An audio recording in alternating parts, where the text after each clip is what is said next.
All right, 1 year with Tesla solar panels. How much solar production did I get? And how much did Tesla quote me before I bought my solar panels? How much solar energy did they say I was gonna get? And how much did I actually get? Hint, it worked out real good. Let's check it out.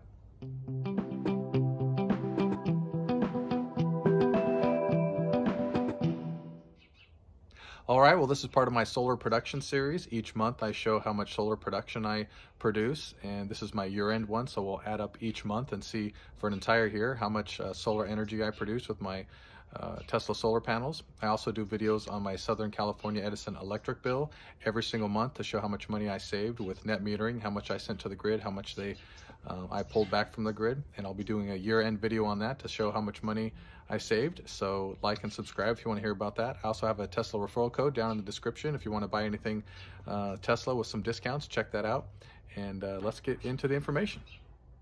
All right, well, some quick specs on my system. I live just above San Diego, California, in the Temecula-Murrieta Valley. My system is 12.24 kilowatts.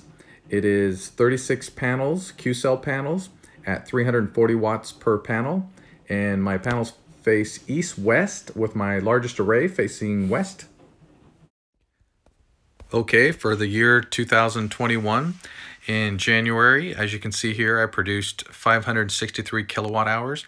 I turned my system on around January 7th, so this isn't a whole full year. I'm about a week off, so I did a week into 2022 to add on for an entire year production, so it's a little bit more than what it says here, 19 megawatt hours, so it's more than that to get a full year production, but I'll go through that after I go through all these months. So yeah, January was 563 kilowatt hours. And then February was 1.29 megawatt hours. And March, 1.7 megawatt hours. And yeah, April, 1.96 megawatt hours, getting big. May was the biggest month, I think, 2.25 megawatt hours. A lot of sun that month.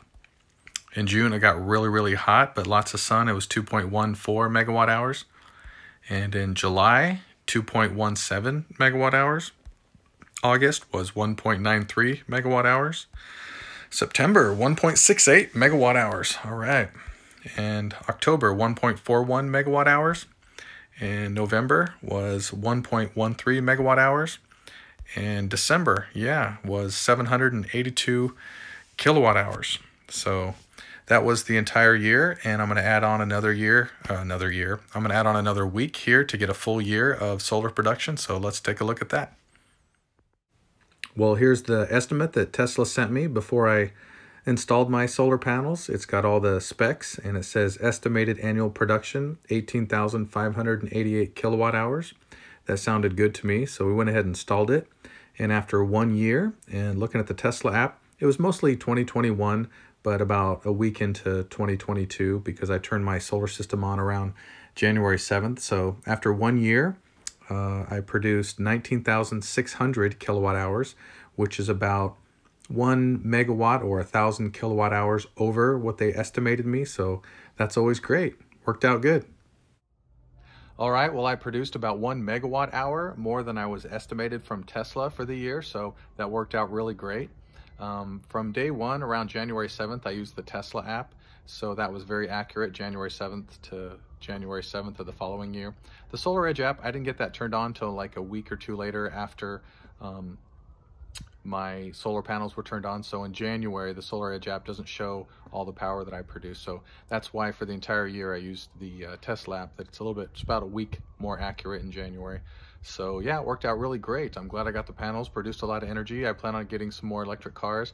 So as I overproduce energy and I get electric cars, I'll be using all of that energy. So I got my 12.24 kilowatt system. I oversized it because I knew I'd be using more energy in the future. So everything's working out great. So we'll see how much energy we produce this year. Everything's going great, and we'll be happy to get some more electric cars and use that energy instead of sending it back to the grid. So all right, we'll talk to you later and see you on the next one.